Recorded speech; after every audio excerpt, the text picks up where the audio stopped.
Hello everyone and welcome back to the channel the twin bros. My name is Adisha Chandel और आज की इस video में हम लोग चैलेंजेस थ्रू नेशन बिल्डिंग वाला चैप्टर कवर करने वाले हैं from your class 12th political science. Second book जो है आपकी about the Indian political movement in general. तो इस चैप्टर को बिगिन करने से पहले फटाफट मैं समझा देती हूँ कि यहाँ पे हम लोग पढ़ेंगे कैसे।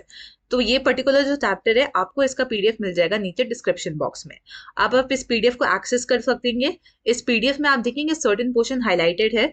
This highlighted portion is important from your exam point of view. तो आप इसको अपनी एनसीईआरटी में भी हाईलाइट कर सकते हैं, जिससे एग्जाम से एक दिन पहले, 2-3 दिन पहले आपको जब रिवीजन कर रहे हो तो आप इसको एक बार देख सकते हैं, जिससे आपको पॉइंटर्स जॉट डाउन हो जाए आपके दिमाग में। उसी के साथ साथ आपको सर्टेन क्वेश्चंस भी हमने प्रोवाइड कर रखे हैं। अब ये जो क्वेश्चंस हैं ये ऑलरेडी एग्जामिनेशन में आ चुके हैं, तो इनके आने के चांसेस बढ़ जाते हैं। या तो डायरेक्टली वैसे के वैसे आते हैं या फिर उनको थोड़ा ट्विस्ट एंड टर्न करके आते हैं। तो इन वाले क्वेश्चंस पे भी आप जरूर ध्यान दीजिएगा। इन क्वेश्चंस को जरूर सॉल्व करना जब आपका रिवीजन करने का टाइम आए। जैसे ये वीडियो खत्म हो जाती है, थोड़े टाइम में आप रिवीजन करने बैठेंगे, इन एक्स्ट्रा क्वेश्चंस को प्लीज सॉल्व कर लेना along with your NCERT questions. Apart from that बहुत बार ऐसा होता है कि लोगों को सिर्फ और सिर्फ पीडीएफ से नहीं पढ़ा जाता या फिर सिर्फ बुक से नहीं होता है पढ़ाई, उनको विजुअली मतलब नोट्स चाहिए होते हैं। तो आपको नोट्स भी मिल जाएंगे नीचे। आप डिस्क्रिप्शन बॉक्स में ही देखेंगे, आपको टेलीग्राम को ग्रुप मिलेगा जहाँ पे नोट्स है हम लोगों ने जो आपको प्रोवाइड कर रखे हैं। अब ये जो नोट्स हमने आपको प्रोवाइड कर रखे हैं, ये नोट्स सिर्फ और सिर्फ पॉलिटिकल साइंस के लिए नहीं है। ये सारे जो आपके ह्यूमैनिटीज के विद इन मेजर सब्जेक्ट्स आते हैं, ठीक है, उन सबके आपको यहाँ पे नोट्स मिल जाएंगे। हर चैप्टर के आपको नोट्स मिल जाएंगे and the notes are generally very helpful. आपको बहुत ज्यादा मतलब क्लियर कट वे में सब कुछ लिखा हुआ है, सारी इंपॉर्टेंट डिटेल्स है, ऐसा कुछ नहीं है जो मिस हुआ है। तो आप उन नोट्स को भी एक बार अच्छे से रेफर कर सकते हैं। Alright, so let us get started off this particular chapter. अब चैप्टर 1 जो है that is challenges of nation building, यानी कि नेशन को खड़ा करने के लिए क्या क्या चैलेंजेस फेस करे हमारे कॉन्स्टिट्यूएंट असेंबली ने, गवर्नमेंट जो थी हमारी उस टाइम पे, उन सब के बारे में हम यहाँ पे डिस्कस करेंगे। तो 14-15 अगस्त विच इज बेसिकली जब इंडिया को इंडिपेंडेंस मिली, तो वहां पे मिडनाइट के टाइम पे, तो मतलब कि 15 अगस्त जब हुआ तो 12 AM, ठीक है, 12 AM 15 अगस्त ऐसे हम सोच सकते हैं। उस टाइम पे जो मिडनाइट पे Jawaharlal Nehru ji was the first prime minister of our country, उन्होंने दी थी एक स्पीच, और इस स्पीच का नाम है ट्रस्ट विद डेस्टिनी, जहाँ पे उन्होंने बोला long long years ago we made a trust with destiny and tonight we shall redeem it. तो बेसिकली इस स्पीच के द्वारा उन्होंने मतलब बताया कि हाउ इंडिया का मतलब पूरा नेशनल मूवमेंट हुआ and now finally we have gained independence, now we are a free country, ठीक है। और ये जो पर्टिकुलर स्पीच थी ये कॉन्स्टिट्यूएंट असेंबली में उन्होंने दी थी। अब इंडिया जो थी, वहां पे जो हमारी जो नई गवर्नमेंट आ रही थी, जो लोग थे कॉन्स्टिट्यूएंट असेंबली में, उनके पास सर्टेन गोल्स थे। वो चाहते थे कि ये गोल्स हम चाहते हैं एज अ कंट्री कि हम इन गोल्स पे एग्जीक्यूट कर पाए, हम इन गोल्स को अचीव कर पाए। और ये गोल्स मतलब मोस्टली हम कह सकते हैं इनको दो ग्रुप्स में डिवाइडेड है। सबसे पहला गोल था कि इंडिया जो है it should be running in a democratic manner, ठीक है, एक डेमोक्रेटिक गवर्नमेंट आनी चाहिए। Because obviously because of colonialism हम लोगों ने बहुत ज्यादा डिस्क्रिमिनेशन एंड डिस्पैरिटी फेस किया था कॉलोनियलिज्म के टाइम पे। बट अब जब हमारी खुद की नेशन बन रही है, तो इस टाइम पे हमको एक ऐसी गवर्नमेंट लानी है जो लोग चाहते हैं, जिस गवर्नमेंट को आए एंड जो लोग बिलीव करते हैं कि हाँ इस गवर्नमेंट में पावर है आने की। तो डेमोक्रेटिक गवर्नमेंट यहाँ पे हम लोगों ने डाल दिया था, जिससे एवरीबडी हैज द पावर, ठीक है, and the end power lies with the people in general. Second आपका यहाँ पे पॉइंट है कि गवर्नमेंट जो होती है will be run for good, particularly the good of the poor and socially disadvantage जो कम्युनिटीज है। इसका मतलब है कि जो गवर्नमेंट का काम है, इसका काम जो है वो सबके बेनिफिट के लिए होना चाहिए, ठीक है। ऐसा नहीं है कि अगर कोई इंसान रिच है या फिर कोई पर्टिकुलर कम्युनिटी रिच है तो सिर्फ उनको सपोर्ट दिया जा रहा है। Government has to cater to every single citizen. And यहाँ पे स्पेशली क्यों लिखा है poor and socially disadvantage, because इन लोगों को ज्यादा जरूरत होती है, right. Government needs to work with them more than they have to work with somebody जिसके पास थोड़ा और ज्यादा पैसा होता है। तो यहाँ पे एक इक्विटेबल डिस्ट्रीब्यूशन लाने के लिए, इक्विटी पे फोकस करने के लिए ये यहाँ पे लिखा गया है। अब जो हमारे कंट्री में फ्रीडम हमको मिल गया था ये 15 अगस्त को, but with freedom also came partition of the country. और पार्टीशन के टाइम पे बहुत ही ज्यादा वायलेंस हुआ था, अनप्रेसिडेंटेड वायलेंस। अनप्रेसिडेंटेड वायलेंस का मतलब है कि कोई सोच भी नहीं सकता था कि इतना ज्यादा हद तक वायलेंस वहां पे देखने को मिला था एंड बहुत ज्यादा लोगों को ट्रॉमा हुआ था ऑफ डिस्प्लेसमेंट। तो यहाँ पे हम लोग वो पूरे पार्टीशन के प्रोसेस के बारे में भी आगे डिस्कस करेंगे। अभी 3 मेजर चैलेंजेस क्या थे हमारे कंट्री में। ऑलराइट, हमने 2 गोल्स डिस्कस कर लिए, अब हम चैलेंजेस डिस्कस करेंगे। तो 3 मेजर चैलेंजेस, 3 ब्रॉड चैलेंजेस, वैसे तो बहुत सारे चैलेंजेस थे बट हम लोग इनको ब्रॉड टर्म्स में 3 चैलेंजेस में फिट इन कर सकते हैं। सबसे पहला चैलेंज जो था और वो सबसे इमीडिएट चैलेंज था, was to shape a nation that was united, ठीक है, a united nation yet accommodative of the diversity in our society। तो जब हम इंडिया की बात करते हैं तो India as a country is very very diverse, right. हमारे पास बहुत सारे पॉपुलेशन है, बहुत सारे डिफरेंट लोग हैं, सब लोगों के डिफरेंट रिलीजन होते हैं, डिफरेंट लैंग्वेज होती है, डिफरेंट कल्चर होते हैं। तो इससे क्या होता है, कभी कभी लोग एक दूसरे से एलियनेट हो जाते हैं, ठीक है, मतलब कि वो लोग रिलेट नहीं कर पाते एक दूसरे से, वो एक दूसरे की आइडियोलॉजीज को नहीं समझ पाते, एक सेंस ऑफ अदरनेस आ जाती है, एक सेंस ऑफ हम एक पर्टिकुलर कम्युनिटी है, वो दूसरी कम्युनिटी है। तो इस सेंस को हटाने के लिए, बिकॉज इंडिया में ये और ज्यादा हद तक होगा, बिकॉज इंडिया में हम लोग ऑलरेडी इतना ज्यादा डिवाइडेड थे, इतने ज्यादा ग्रुप्स बन रखे थे सोसाइटी में, तो इस चीज को हटाने के लिए और एक यूनाइटेड नेशन को क्रिएट करने के लिए, अ नेशन जहाँ पे ये जो डिवाइड्स हैं हम लोगों के बीच में कम्युनिटी के, वो हमें इफेक्ट नहीं करते बट हम इन डिवाइड्स को रिस्पेक्ट करते हैं। इसका क्या मतलब हुआ कि डाइवर्सिटी है, we respect that diversity but we do not let that diversity harm us। so basically ये यहाँ पे कहना चाह रहे हैं। सेकंड जो यहाँ पे चैलेंज हम लोगों ने फेस किया as a country was to establish democracy, ठीक है।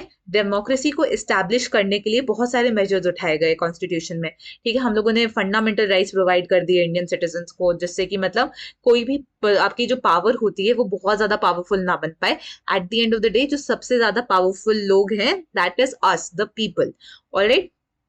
एंड इंडिया ने अडॉप्ट कर लिया एक रिप्रेजेंटेटिव डेमोक्रेसी वाले सिस्टम को। रिप्रेजेंटेटिव डेमोक्रेसी का मतलब है कि जिन लोगों को हम वोट करेंगे, जो लोग हम चाहते हैं हमें रिप्रेजेंट करे, वो लोग आपके आगे जाके इलेक्शन में आपको रिप्रेजेंट कर सकते हैं।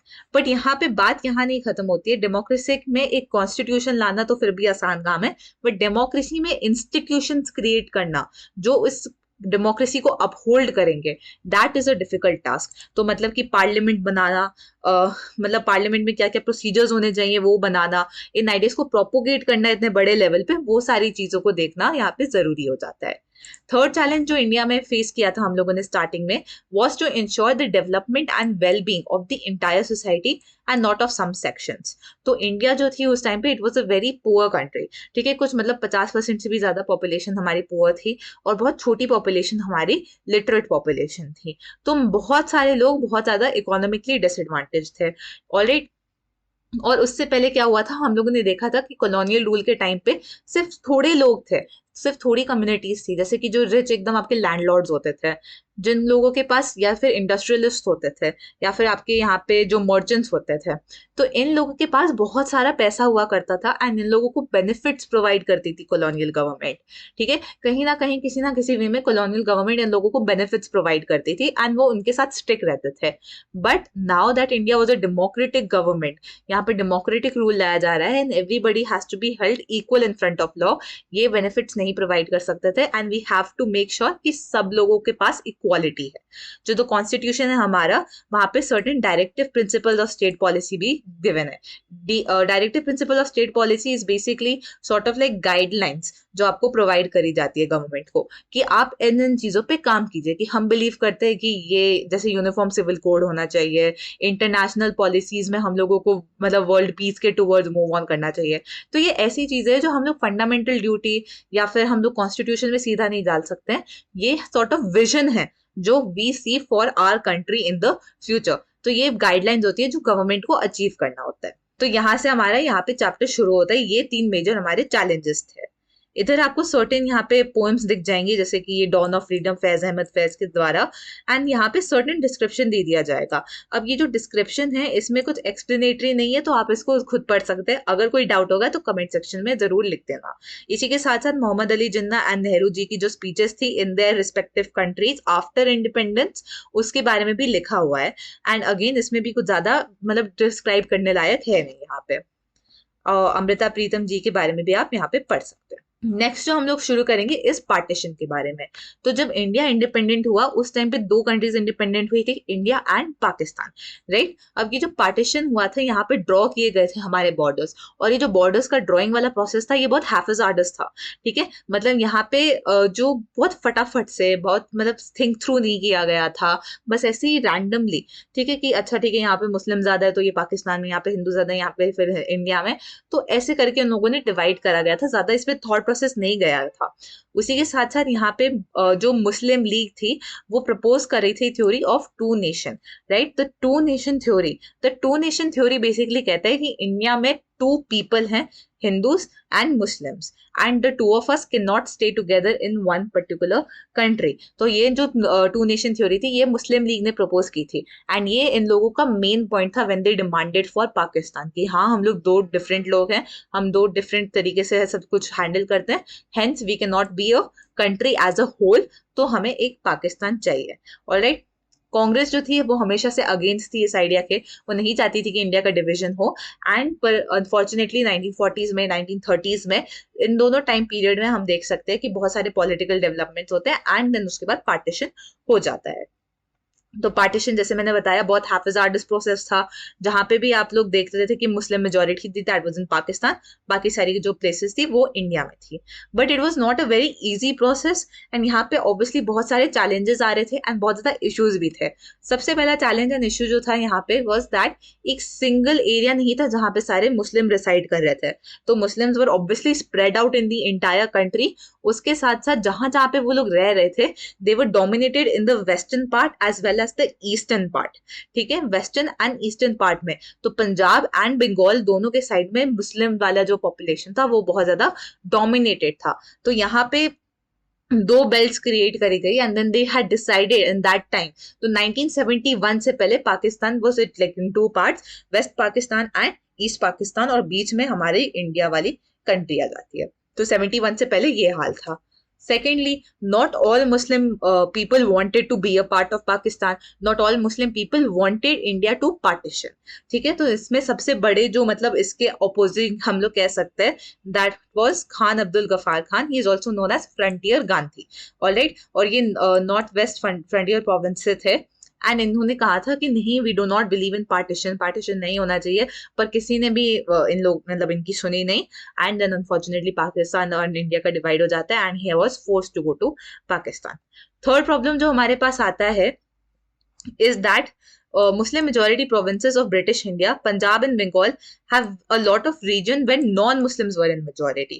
ठीक है, तो जैसे मैंने बोला कि just because मतलब फॉर एग्जाम्पल अगर आप ही सोचो कि एक पूरा सर्कल बना हुआ रखा है और वहां पे पूरे सर्कल में मुस्लिम मेजोरिटी एरिया है और बीच में कहीं पे हिंदू मेजोरिटी एरिया आ जाता है, तो उसको इधर कैसे लाएं? वहां के लोगों को फिर उठ के वापस आना होगा, वो पूरा लैंड हम लोग नहीं ले सकते हम लोग अपने अंडर। तो क्या होता था, वहां से लोगों को अपने सामान को पैक करके, सामान को ला के, सोचो आप अपना लैंड पीछे छोड़ के जा रहे हो, आप अपना घर पीछे छोड़ के जा रहे हो, और वहां से लोग इधर आए, यहाँ से लोग वहां गए, इसके बेसिस पे। तो यहाँ से बहुत ज्यादा ब्लड लॉस भी हुआ था, ब्लड शेड हुआ था लोगों का, बहुत सारे लोग मारे भी गए थे इन दिस प्रोसेस जब वहां पे वो फुट से जा रहे थे दूसरे कंट्री में। फोर्थ प्रॉब्लम आ जाती है द प्रॉब्लम ऑफ माइनॉरिटीज। ठीक है, बोथ मतलब साइड्स में, यहाँ पे जैसे इंडिया में दो मुस्लिम माइनॉरिटीज आई थी वहां से, एंड जो पाकिस्तान में हिंदू माइनॉरिटीज वहां पे थी, इधर हम लोगों ने देखा गया था कि बहुत ज्यादा ब्रूटली यहाँ पे ट्रीट किया गया था, बहुत ज्यादा वायलेंस हुआ था, बहुत ज्यादा मतलब मर्डर केस हुए थे, रेप केसेस हुए थे, एंड बहुत ज्यादा ब्रुटैलिटी एंड बहुत ज्यादा वायलेंस वाला एक तरीके से माहौल यहाँ पे क्रिएट हो चुका था। अब यहाँ पे lakhs of Hindus and Sikhs यहाँ पे हम देख सकते हैं पंजाब एंड बंगाल वाले रीजन में थे, और इन लोगों को लग रहा था कि पहले ये जो रीजन था हमारा, ये हमारा खुद का लैंड था, हमने यहाँ पे पूरी जनरेशन हमारे यहाँ पे रही है, but now we are feeling very alienated, now we do not agree with, जहाँ पे हम लोगों को इधर लाके आपने डाल दिया है सिचुएशन में वेरन हमारा ये घर ही नहीं है, हमको यहाँ से आप भेज रहे हो, हमको यहाँ से निकाला जा रहा है एक तरीके से। So it was very difficult for them, and obviously मतलब they were very easy targets of attack, मतलब कि जो मेजोरिटी वाले लोग होते थे वो इन पे अटैक करते जा रहे थे। कॉन्सिक्वेंसेज ऑफ पार्टीशन की बात करें तो ऑब्वियसली बहुत ज्यादा किलिंग्स हुई थी यहाँ पे, बहुत ज्यादा ट्रांसफर ऑफ पॉपुलेशन हुआ था एंड बहुत unplanned and tragic transfer of population हुआ था। यहाँ पे रिलीजन के नाम पे एक कम्युनिटी दूसरे कम्युनिटी के ऊपर लड़ रही थी। सिटीज जैसे लाहौर, अमृतसर और कोलकाता, तो ये जो 3 सिटीज हैं ये आपकी बन गई थी कॉम्युनल जोन। ठीक है, कॉम्युनल जोन मतलब यहाँ पे बहुत ज्यादा कम्युनल वायलेंस क्रिएट हो रहा था। ठीक है, कॉम्युनल वायलेंस मतलब रिलीजन के नाम पे जो वायलेंस आता है। उसके साथ यहाँ पे ये भी देखा गया है कि जो पर्टिकुलर कम्युनिटी के लोग थे वो अपने साथ ही स्टिक रहते थे। तो जैसे कि मुस्लिम्स हिंदू मेजोरिटी एरिया में नहीं आते थे and Hindus Muslim majority area में नहीं जाते थे टू प्रोटेक्ट देमसेल्फ। बहुत सारे लोगों को अपने घर बार छोड़ के आने पड़े, बहुत मतलब वहां पे रेफ्यूजीज कैंप में रहना पड़ा, उनको बहुत अटैक किया गया। वुमेन की situation was very worse, because कभी भी आप देखोगे ऐसी प्रॉब्लम्स आती हैं, सबसे पहले अटैक जो होता है वो होता है विमेन पे, because women are considered to be the honour of the family. आप उन पे अटैक करोगे, आप पूरी फैमिली के ऑनर पे अटैक करोगे। तो जैसे कि अभी रशिया यूक्रेन में भी हम देख सकते हैं कि यूक्रेन में अ lot of women are getting raped by the Russian soldiers. Similarly, during the partition, a lot of women on the both sides were getting raped and were getting murdered. क्यों? क्योंकि फिर उनको वो था कि आप हमारा, आपने, हम लोग आपका ऑनर छीन रहे एक तरीके से। तो उसमें फैमिलीज क्या करती थी, वो खुद अपनी जो वेमेन होती थी घर में उनको मार डालती थी जिनसे उनका ऑनर प्रोटेक्ट हो सके। सोचो इतना मतलब गंदा कंडीशन होता था उस टाइम पे। एंड रेफ्यूजी कैंप में ऑब्वियसली रेफ्यूजी कैंप लाइक वहां पे आपकी लिविंग कंडीशंस उतनी अच्छी नहीं होती है एंड बहुत सारे लोगों को बहुत महीने और साल वहां पे बिताने पड़ गए थे। तो जो राइटर्स थे इस टाइम पे, फिल्म मेकर्स थे, पोएट्स थे, इन्होंने इस पूरे डिवीजन को नाम दिया द डिवीजन ऑफ हार्ट्स, कि मतलब एक हार्ट है उसका डिवीजन यहाँ पे हो चुका है। पार्टीशन में आपका सिर्फ प्रॉपर्टी लायबिलिटी वगैरह का डिवीजन नहीं हुआ था, यहाँ पे आपके एडमिनिस्ट्रेटिव अपैरेटस जो होती है उनको भी डिवाइड किया गया था। मतलब हर चीजें जैसे कि आपकी किताबें, म्यूजिकल इंस्ट्रूमेंट्स जो है पुलिस बैंड के, पेपर क्लिप, टाइप राइटर, हर चीज को पार्टीशन में डिवाइड किया गया था। अच्छा तुम लोग इतना ले लो, हम इतना ले लेते हैं। Everything was divided. It is estimated that 80 lakh people had to migrate, मतलब वो दोनों तरफ से 80 लाख लोगों ने माइग्रेट किया है उस टाइम पे। एंड इसमें से 5 से 10 लाख लोग were killed in the partition, which is a very high number and it is very unfortunate कि इतने सारे लोगों की डेथ हो चुकी थी। बट यहाँ पे ये जानना जरूरी हो जाता है कि इवन दो मतलब यहाँ पे हम लोगों ने मुस्लिम मेजोरिटीज एरिया क्रिएट कर ले, just as I said, Muslims जो थे they were spread throughout the country, so India could not declare itself to be a Hindu nation. ठीक है, बिकॉज उस टाइम पे मुस्लिम पॉपुलेशन जो थी 1951 में was 12% of the total population. So India decided to remain a secular nation to respect the 12%, because 12% minority status तो मिल जाएगा, but 12% of the entire population is still a very huge number and we have to cater to them as well. So India ने decide किया कि we will stay a secular nation. आगे बढ़ते हुए महात्मा गांधी जी के बारे में थोड़ा सा हम लोग यहाँ पे डिस्कस करते हैं। तो जब 15 अगस्त को, जब 1947 में हम लोग सोचते हैं कि अच्छा उस टाइम पे इंडिपेंडेंस मिला होगा, तो पूरे नेशन में मतलब एकदम प्रॉपर पार्टीज हो रही होंगी, मतलब सब लोग बहुत मतलब जोश में होंगे उस टाइम पे। But at that time Mahatma Gandhi was not celebrating, he was not in a very happy mood, he was not celebrating the independence जिनके लिए उन्होंने इतना लड़ा, जिनके लिए इतना स्ट्राइक्स पे गए वो। क्यों? क्योंकि उनको पता था कि यहाँ पे पार्टीशन हुआ है, बहुत ज्यादा कॉम्युनल वायलेंस के साथ आ रहा है इंडिपेंडेंस। सिर्फ इंडिपेंडेंस हमको मिल गई है बट हम डिवाइड हो चुके हैं एज अ कंट्री, और he did not want that to happen. उस टाइम पे वो कोलकाता में थे, बहुत ज्यादा इश्यूज क्रिएट हो रहे थे, तो ही वाज ट्राइंग टू मतलब मतलब उन्होंने सोचा था कि अहिंसा और सत्याग्रह से काम चलेगा, बट ही फेल्ट लाइक उससे नहीं हो पाया, हम लोग उससे इंडिपेंडेंस प्रोवाइड नहीं कर पाए हम लोग अपनी कंट्री को। तो वो ऑल्दो मतलब वो नहीं उनने वैसे सोचा था, बट जब वो कोलकाता में थे तो उस टाइम पे बहुत ज्यादा वायलेंस हो रहा था। तो जब वहां पे आए and then he made them understand कि इतना वायलेंस नहीं होना चाहिए, सिचुएशन बहुत हद तक बेटर हो गई कोलकाता में। बट यहाँ पे ऑब्वियसली बहुत शॉर्ट लिव था एंड हिंदू मुस्लिम राइट्स यहाँ पे फिर से बिगिन होना शुरू हो गए थे। एट द सेम टाइम यहाँ पे दिल्ली में भी बिगिन हो रहे थे एंड देन दिल्ली में भी वो गए एंड दिल्ली में भी वहां पे जाके भी उनका सेम ही इफेक्ट था। जनवरी 1948 में उन्होंने अपना लास्ट फास्ट लिया था। तो गांधी जी बेसिकली जब भी कोई इशू आता था wherein he felt like कि this needs a very strong message from our side. तो गांधी जी वायलेंस पे बिलीव नहीं करते थे, बट उनको स्ट्रॉन्ग मैसेज देने के लिए वो हंगर स्ट्राइक पे चले जाते थे। तो जनवरी ऑफ 1948 में उन्होंने अपना लास्ट हंगर स्ट्राइक लिया, क्योंकि हिंदू मुस्लिम राइट्स चल रहे थे हमारे कैपिटल में दिल्ली में, एंड उनका दिल्ली में भी जैसे वो आए वहां पे इफेक्ट कम हो जाता है राइट्स का, and he has a sort of like a magical effect on the entire area. लोग मतलब थोड़ा चिल डाउन हो जाते हैं, थोड़ा काम हो जाता है उनके आने से। तो जो बोथ जो आपके यहाँ पे मेजर कम्युनिटीज है, हिंदूज एंड मुस्लिम्स, दोनों तरफ जो एक्सट्रीमिस्ट है, ठीक है, जो अपना बहुत ज्यादा रेडिकल आइडियोलॉजीज प्रेजेंट करते थे, both of them did not like Gandhi ji. ठीक है, दे बिलीव्ड कि हमारी जो यहाँ पे सिचुएशन है कि पार्टीशन हुआ, हमारे लोग मारे गए, that is because of Gandhi ji. तो बहुत ज्यादा यहाँ पे कॉन्ट्रोवर्सीज थी, बहुत ज्यादा लोग प्रेफर नहीं करते थे उनको, एंड इनमें से one of these people was Nathuram Vinayak Godse. तो Nathuram Vinayak Godse was a Hindu radical, Hindu extremist, and he felt like कि गांधी जी जो थे वो सिर्फ और सिर्फ मतलब मुस्लिम पॉपुलेशन पे ध्यान दे रहे थे। पार्टीशन के टाइम पे हिंदूज भी सफर कर रहे थे, but he felt that Gandhi ji was not giving Hindus the equitable मतलब कंसोलिडेशन। वो सिर्फ मुस्लिम्स में जाके उनको हेल्प कर रहे थे। तो वो गए 30th जनवरी 1948 में, he assassinated Gandhi ji, and Gandhi ji died over there instantly. तो जब ये होता है सिचुएशन, तो मतलब पूरी कंट्री एक तरीके से थम जाती है। ठीक है, मतलब यूजुअली क्या होता है, कोई बहुत इंपॉर्टेंट पॉलिटिकल फिगर मारा जाता है तो सब लोग बहुत गुस्से में आ जाते हैं, अनफर्दर एजिटेट हो जाते हैं।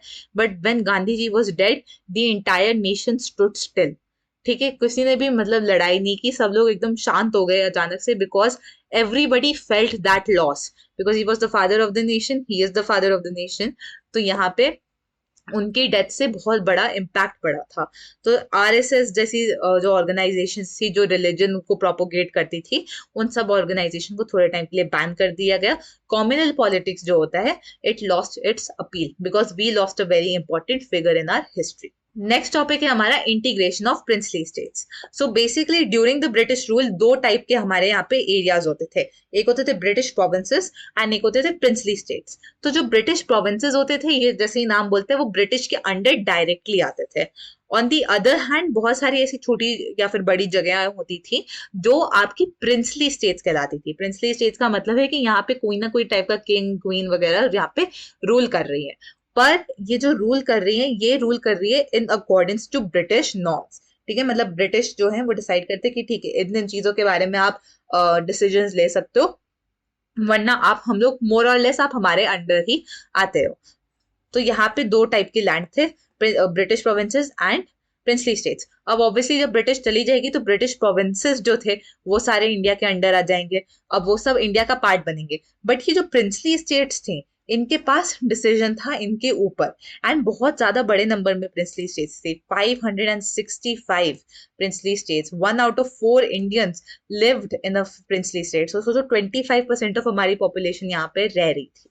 तो 565 जो अगर आपकी यहाँ पे प्रिंसली स्टेट्स थी, हर प्रिंसली स्टेट के पास 3 ऑप्शन थे, पाकिस्तान ज्वाइन करो, इंडिया ज्वाइन करो, या फिर इंडिपेंडेंट बन जाओ।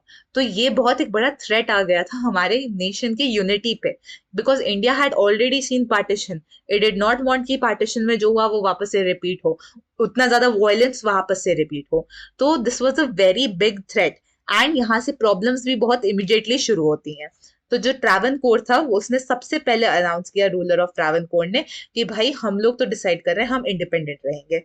सिमिलरली जो हैदराबाद के निजाम थे, उन्होंने भी यही सेम जो था कि we decide to be independent वाला स्टेटमेंट दे दिया ट्रावनकोर के अगले ही दिन। सो फर्स्ट वाज ट्रावनकोर के rulers, second Nizam of Hyderabad. उसी के साथ साथ भोपाल के जो नवाब थे, उन्होंने कहा कि हम ज्वाइन कर लेंगे बट हम लोग कॉन्स्टिट्यूएंट असेंबली को नहीं ज्वाइन करेंगे। They were averse to joining the constituent assembly. तो यहाँ पे बहुत ज्यादा क्वेश्चन आ जाता है कि हम लोग इंडिया को एज अ कंट्री कैसे इंटीग्रेट करेंगे, कैसे हम लोग साथ में रह सकेंगे, बिकॉज पार्टीशन में we already loss a lot of people, अब ये फिर से रिपीट होने वाला है। तो यहाँ पे एक बहुत इंपॉर्टेंट हम कह सकते हैं personality at this point was Sardar Patel ji. ठीक है, तो he was India's first deputy prime minister and the first home minister that we had, and he played a very crucial role. इन्होंने क्या किया था, ये स्टेट में जा जाके मतलब लोगों से नेगोशिएट कर रहे थे, डिप्लोमेटिकली बातें कर रहे थे, एंड उनको कन्विंस कर रहे थे कि you should be a part of हमारा जो इंडियन स्टेट है। यहाँ पे जो मुस्लिम लीग थी, उनको अच्छा नहीं लगा था कि इंडियन नेशनल कांग्रेस इतना इंटरवीन कर रही है डिसीजन मेकिंग में। उन्होंने कहा नहीं, नहीं, जो आपके यहाँ पे जो लोग हैं, ये जो 565 जो प्रिंसली स्टेट्स है, लेट देम डिसाइड। बट यहाँ पे प्रॉब्लम क्या था, ये जो प्रिंसली स्टेट्स के डिसीजन थे, दे वर नॉट कि लोग क्या चाहते हैं, मेजोरिटी वहां के, इट वाज अबाउट वो रूलर क्या चाहता है। तो जस्ट बिकॉज रूलर एक चीज चाहता है डज नॉट मीन कि लोग भी वही चीज चाहते हैं। So this was very concerning for Indian national Congress. And यहाँ पे ऑब्वियसली बहुत ज्यादा स्किलफुल परसुएशन चाहिए होता था, एंड बहुत सारे स्मॉल स्टेट्स थे, बहुत बड़े बड़े स्टेट्स थे, जैसे सौराष्ट्र रीजन जो है गुजरात में, उसमें 14 बड़े स्टेट थे एंड 119 स्मॉलर स्टेट्स थे। तो इतनी छोटी छोटी जगहों पे जाके डिस्कशंस कर करके डिसीजंस लेना, कन्विंस करना was a very tough task. Government की जो अप्रोच थी यहाँ पे, उन्होंने 3 चीजों को कंसिडरेशन में लिया। सबसे पहले the people of most of the princely state clearly wanted to become a part of Indian union. ठीक है, मेजोरिटी जो लोग थे इन प्रिंसली स्टेट में, उनको ज्वाइन करना था इंडिया को। ठीक है, बिकॉज उन्होंने नेशनलिस्ट मूवमेंट देखा था, और बहुत सारे ये जो प्रिंसली स्टेट्स होते हैं, यहाँ पे जो रूलर्स होते हैं वो इनकॉम्पिटेंट होते हैं या तो बहुत ज्यादा क्रूअल होते हैं। तो इनको इस चीज से भी हटना था, बिकॉज जब आप इंडिया का पार्ट हो गए, now all of you are equal, उनको वो वाले भी सिस्टम चाहिए था। सेकेंडली जो है इशू हमारा, इसकी जो गवर्नमेंट थी, the government was prepared to be flexible in giving autonomy to some regions. इसका मतलब है कि जब उनको लगता है कि हाँ थोड़े रीजन्स है जो डिमांड कर रहे हैं, हम लोग आपको सर्टेन ऑटोनॉमी दे देंगे कि आप अच्छा इन चीजों पे आप अपना खुद का डिसीजन ले सकते हो वगैरह करके। वैसे ही आर्टिकल 370 आता है कश्मीर का। थर्ड जो यहाँ पे रीजन है हमारा, is in the backdrop of partition which brought into focus the contest of demarcation of territory. The integration and consolidation of the territorial boundaries of the nation had assumed supreme importance. मतलब कि जो territorial boundary है हमारी country की, और इस territorial boundary के with इन लोगों को इकट्ठा करके लाना, जोड़ के लाना, was considered very important after the partition. तो इंस्ट्रूमेंट ऑफ टैक्सेशन, ये जो डॉक्यूमेंट है, ये साइन करना था प्रिंसली स्टेट्स को to become a part of the union of India. आप इसको साइन करिए, आप इंडिया का पार्ट बन जाएंगे। पर 4 ऐसे प्रिंसली स्टेट्स है जहां पे इसको करना आसान नहीं था। ठीक है, और ये 4 जो मेजर प्रिंसली स्टेट जहां पे आसान नहीं था इसको करना, सबसे पहले जूनागढ़, ओके, हैदराबाद, कश्मीर एंड मणिपुर। तो यहाँ पे जो जूनागढ़ वाला इशू था, इसको एक प्लेबिसाइट से डील कर लिया गया था। प्लेबिसाइट क्या होता है कि आप इस चीज पे वोट करें जब आपको किसी चीज चाहिए होती है, जैसे कि क्या ब्रिटेन को यूरोपियन यूनियन का पार्ट रहना चाहिए या नहीं रहना चाहिए, प्लेबिसाइट करते हो। ठीक है, लोग आते हैं, वो वोट देते हैं, मेजोरिटी जो कहती है हम लोग वो करेंगे। तो जूनागढ़ में वो होता है, जूनागढ़ में मेजोरिटी को इंडिया का पार्ट रहना था, मोस्ट पीपल यहाँ पे इंडिया का पार्ट बन जाते हैं। तो यहाँ पे सबसे पहले हम डिस्कस करते हैं हैदराबाद का सिचुएशन। अब हैदराबाद जो है यहाँ पे, Hyderabad as we know it today उतना छोटा नहीं था। यहाँ पे महाराष्ट्र के सर्टेन पार्ट्स थे, कर्नाटका के सर्टेन पार्ट्स थे, आंध्र प्रदेश के सर्टेन पार्ट्स थे। एंड हैदराबाद के जो रूलर थे उस टाइम पे निजाम, तो Nizam was one of the richest people in the entire world, not even just the country, the entire world. तो यहाँ पे नवंबर 1947 में वो साइन तो कर देते हैं इंडिया के साथ stand still agreement for a year, कि मतलब हाँ 1 साल तक हम डिस्कशंस करेंगे, नेगोशिएशन करेंगे, फिर डिसाइड करेंगे कि हमको पार्ट रहना है इंडिया का या नहीं रहना है। उसी के साथ साथ यहाँ पे आप देखोगे कि इश्यूज बहुत ज्यादा हो रहे थे लोगों के with in the Hyderabad region. तो जो आपकी यहाँ पे पेजेंट्री थी, उनको लगता था कि नहीं ये बहुत ज्यादा ऑप्रेसिव सिस्टम है, विमेन को बहुत बुरे तरीके से ट्रीट किया जाता था। जो कम्युनिस्ट जो थे वो भी इनके अगेंस्ट थे। तो यहाँ पे निजाम क्या करते हैं, ये अपने एक पैरामिलिट्री फोर्स निकालती है, जहां पे नाम होता है उनका रजाकर्स। ठीक है, रजाकर्स। तो ये जो रजाकर्स होते हैं, ये एक पैरामिलिट्री फोर्स है, और उनको कहते हैं कि तुम जाओ और जो भी यहाँ पे इशू क्रिएट कर रहा है, ये पेजेंट्स, ये विमेन, जो भी हमको क्वेश्चन कर रहा है, इनको जाके तुम ब्रूटली ट्रीट करो। एंड इन्होंने बहुत ज्यादा मतलब मर्डर किया, रेप किया, लूट किया गाँव को। आप अगर इनके बारे में पढ़ेंगे then you will realize how brutal they were in their approach. And मतलब बहुत ही ज्यादा वायलेंट चीजों उन्होंने यहाँ पे की थी। एंड फिर उसके बाद सेंट्रल गवर्नमेंट को इन्वॉल्व होना पड़ा, क्योंकि बहुत ज्यादा ऑब्वियसली लोगों की डेथ हो रही थी। गवर्नमेंट अपनी आर्मी भेजती है जिससे सिचुएशन ट्रैकल हो जाए। सितंबर 1948 को आपकी इंडियन आर्मी कंट्रोल कर लेती है, एंड देन निजाम सरेंडर कर लेता है, and Hyderabad becomes a part of our country. Manipur की जो सिचुएशन थी, मणिपुर के जो रूलर थे उनका नाम था महाराजा बोधा चंद्र सिंह। राइट, तो महाराजा भोजा चंद्र सिंह जो थे, इन्होंने इंस्ट्रूमेंट ऑफ फिक्सेशन जो था उसको साइन किया इंडियन गवर्नमेंट के साथ ऑन द अश्योरेंस की internal autonomy of Manipur would be maintained.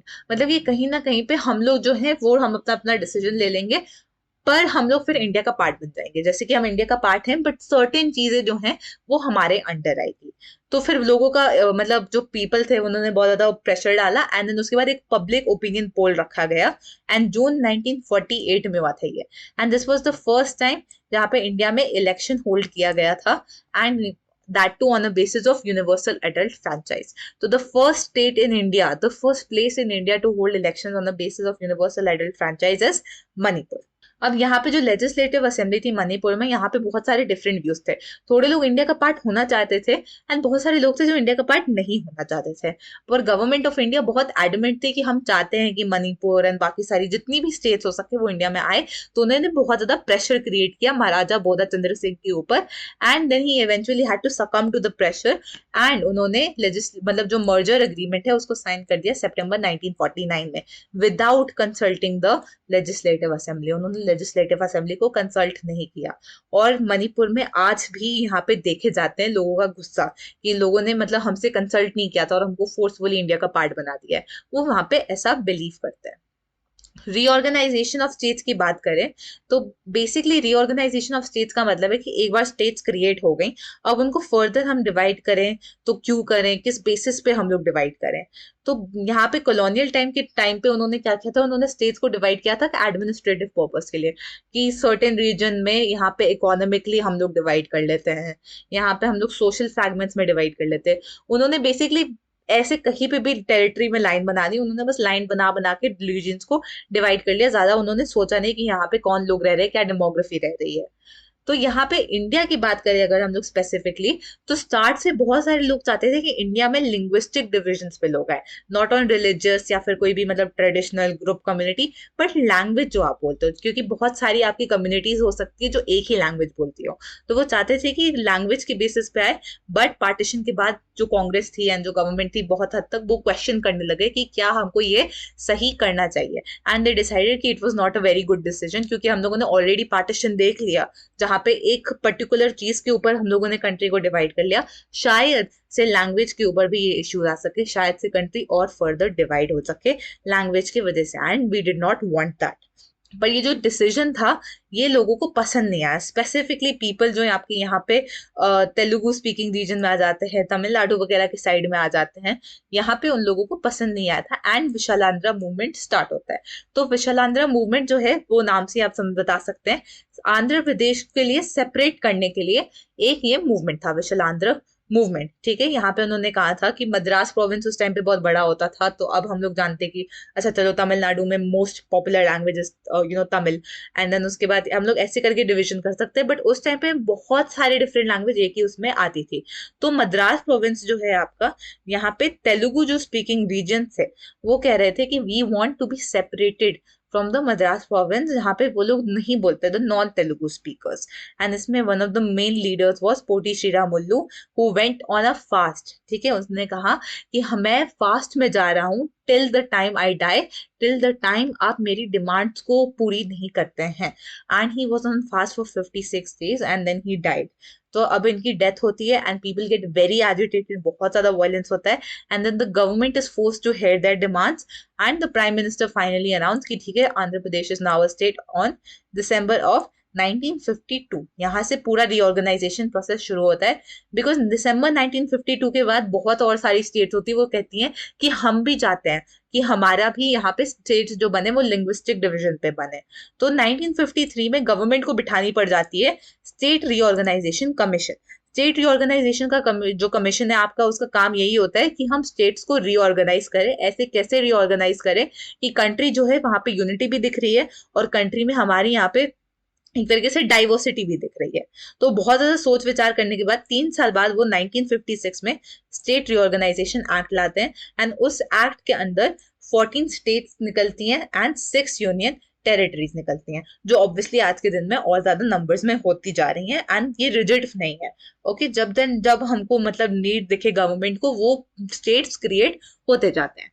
तो यहाँ पे उस टाइम पे बहुत ज्यादा डर था कि नहीं लिंग्विस्टिक बेसिस पे सेपरेटिज्म के आइडियाज आ जाएंगे, बहुत ज्यादा प्रेशर क्रिएट हो जाएगा। बट नाउ वी रियलाइज कि हाँ लिंग्विस्टिक बेसिस में डिवाइड करना was a good idea, because in many ways यहाँ पे लोग जो साथ में थे, जब साथ में बात कर रहे थे, it created a sense of like solidarity between the people. And then उसके बाद उन लोगों को बहुत ज्यादा मतलब प्रेशर में नहीं आना पड़ा कि हम लोग किसी और बेसिस पे डिवाइड करें स्टेट्स को। तो लिंग्विस्टिक स्टेट मूवमेंट हम कह सकते हैं एक तरीके से काफी मतलब सक्सेसफुल था। कुछ ज्यादा यहाँ पे इश्यू नहीं क्रिएट किया गया इस मूवमेंट के अंदर।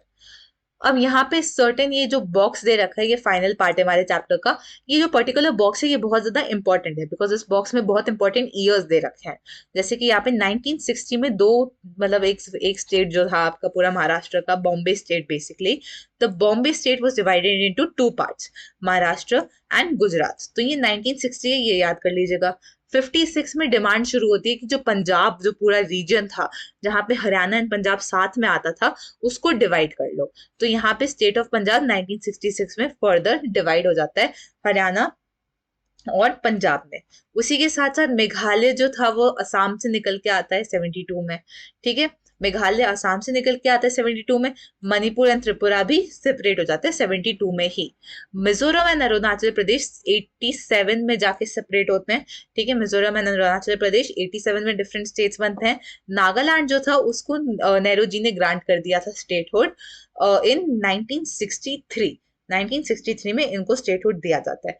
अभी तक हम लोग देख सकते हैं आज की डेट में उतना ज्यादा लैंग्वेज के बेसिस पे उतना डिविजन नहीं है, मतलब इवन दो है हम लोग एक काफी हद तक कह सकते हैं, बट प्रेफर्ड जो है हमने देखा है जो मोस्ट जो डिविजन हो रहे हैं स्टेट के बेसिस पे, that is being done on administrative grounds, कि हम चाहते हैं कि हमारा एडमिनिस्ट्रेशन जो प्रोसेस है वो स्मूथ हो जाए। तो कौन कौन सी स्टेट्स ऐसी आई हैं, जैसे छत्तीसगढ़ हो गया आपका, उत्तराखंड हो गया आपका, झारखंड हो गया, ये आई थी 2000 ईयर में। Alright, and these were done जिससे वो, क्योंकि उस टाइम पे वो कहते थे कि बहुत बहुत बड़ी बड़ी स्टेट्स है, बिहार बहुत बड़ा है, उत्तर प्रदेश बहुत बड़ा है, मध्य प्रदेश बहुत बड़ा है, हम इतनी बड़ी बड़ी स्टेट्स को ऑपरेट नहीं कर पाएंगे, तो हम लोग डिवाइड कर लेते हैं जिससे एडमिनिस्ट्रेशन करना आसान पड़ जाए। लेटेस्ट स्टेट जो बना है इंडिया में 2014 2 जून तेलंगाना जो बना था। एंड इसके साथ साथ बहुत सारी और भी जगहें हैं इंडिया में जहाँ पे वो चाहते हैं कि एक डिफरेंट स्टेट बने। जैसे कि उत्तर प्रदेश में आप देख सकोगे वेस्ट में हरित प्रदेश करके है, वो चाहते हैं कि वो डिफरेंट स्टेट बने। महाराष्ट्र में विदर्भ रीजन जो है वो चाहते हैं डिफरेंट स्टेट बने। तो ऐसी बहुत सारी रीजन्स है जो चाहती हैं कि वो एक डिफरेंट स्टेट बने, डिफरेंट हमारा ऑर्गेनाइजेशन हो all together. So with that this chapter comes to an end. इसमें ऑनेस्टली उतना ज्यादा कुछ है नहीं। आप एक बार इस वीडियो को अगर आपने पूरा देख लिया अभी तक, आई रियली होप आपके डाउट्स क्लियर हो गए हो। नहीं है तो कमेंट बॉक्स में जरूर लिख लेना।